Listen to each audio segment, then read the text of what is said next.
Hey everyone, welcome back to our channel. If you're new here, please subscribe. I'd really love that. If you're returning, how you doing?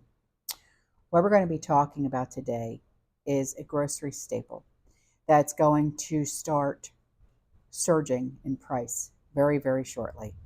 And this is something that I don't think a lot of us can live without.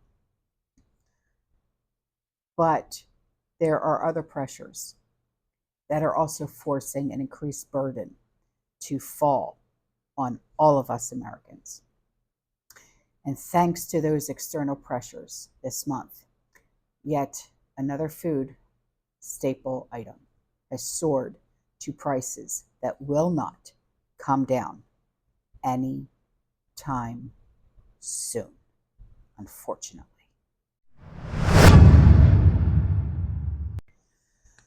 Coffee. Yes, our beloved coffee. The first thing we think of when we wake up in the morning.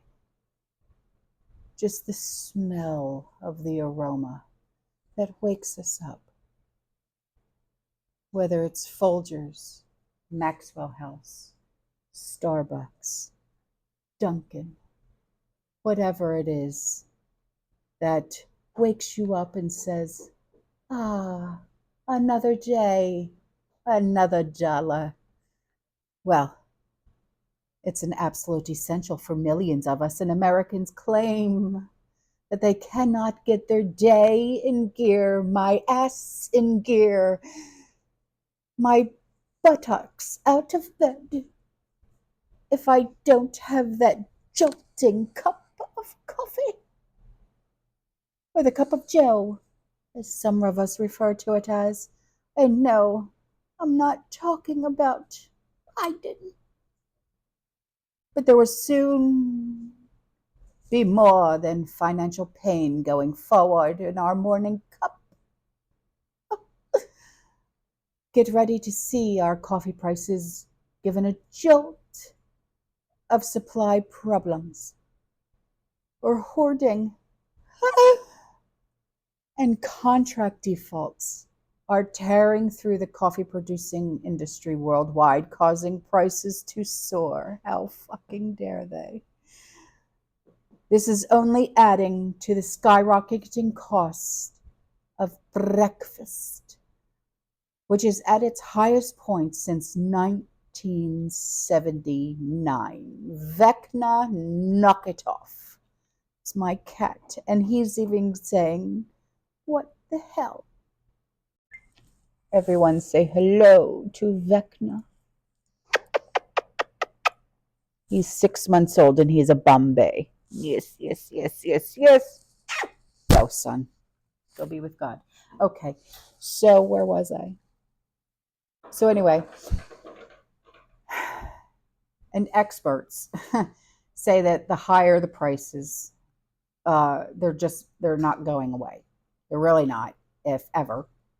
So the cost of like Robusta coffee beans have soared more than 30% in early April and 50% now as a heat wave has settled over Vietnam in one of the world's top coffee growing regions. Yeah. So this is pissing me off. And the price jump for Robusta has also put pressure on Arabica coffee, causing Arabica futures to rise more than 3%, surpassing the $2 per pound mark for the first time since December. And weather conditions are not encouraging at all. There are still concerns over a possible water shortage for irrigation, which may hurt the output for next season as well. And about 40% of the world's coffee supply is made up of Robusta beans, whereas the Arabica beans is the source of about 60%. Okay. So some of the rise in prices of these two beans is due to buyers letting their stocks dwindle over the past price hikes. Okay. So they're not they're not doing what we do when it comes to our inventory, pretty much. Okay. But they are now panicking, buying for fear that crops are going to dry up on them. And analysts and sellers are saying that they have no idea if the prices will ever come down, and they can't tell when prices are going to peak. And then you have the Vietnamese coffee bean farmer. His name is Nguyen The Hu, and he said, we don't have water for our farms. And if the drought is going to persist, we're not going to have a lot of new beans to sell for this coming season. So the price is now in full swing, or the pressure is now in full swing because of the prices.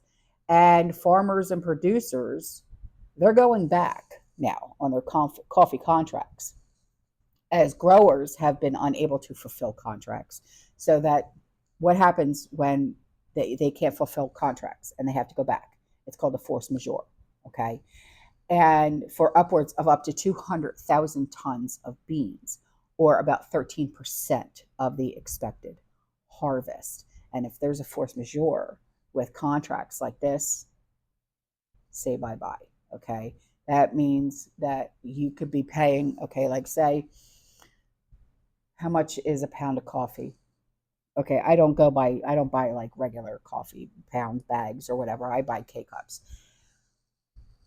What is it? Just put a figure out there. What is it, like $6-7 for a bag of coffee? Well, now you're going to be paying like $20. Okay, because they got to make up the difference somehow.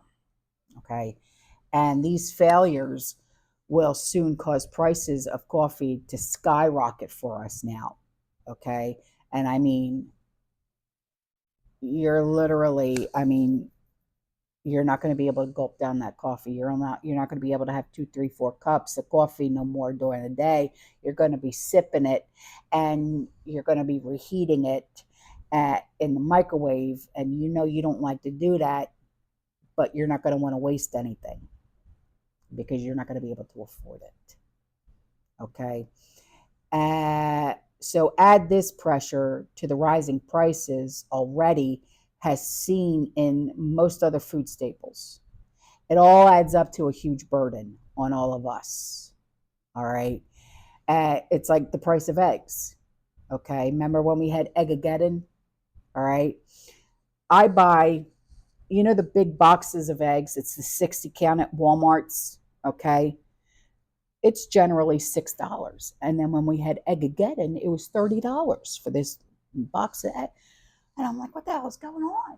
All right. And then it dropped, and then it dropped, and then it dropped. And it was back down to like $5-6. And I'm like, load it up, load it up, load it up. Well, now it's going back up, back up, back up. And I'm like, what the fuck? It's like, it's one of those. Okay. So the prices of eggs are fluctuating wildly. For instance, right now, again, after millions of laying eggs had to be destroyed due to the H5N1, okay, and millions of chickens have been destroyed this year thanks to that friggin' disease. So this disease it's a growing threat, all right, to the American food supply outside of the poultry industry as well. And farmers and ranchers are also worried because the bird flu has jumped to cattle now. And now they're saying it's jumping to us. All right. And I already did a video on the ticket that is already approved. Okay. So it's threatening poultry, beef, dairy, eggs. What's next? What's next? Just saying. Okay. So these pressures, along with the grueling effects of Bidenflation, Bidenomics, it's causing all of us to put more of our income just to survive than we've had to do for decades. And it's only going to get worse. All right? It's only going to get worse. And there's not a freaking thing we can do about it. And it sucks. But we have to deal with it. We have to deal with it. And nobody's coming to our rescue. Nobody. I don't care what anybody says. And if anybody knocks on your door and says, hi, I'm from the government, I'm here to help you, better shut that door, lock it up, grab your gat, and just sit there and wait. I'm not kidding. Because nobody's coming. Nobody's here to help. Nobody. All right. Listen, I'm out of here. Okay. The husband and the nephew will be home from work soon, and I got things to do. I will see you guys in the next one. You stay safe, you stay positive, you keep prepping, and as always, fearless. Ciao.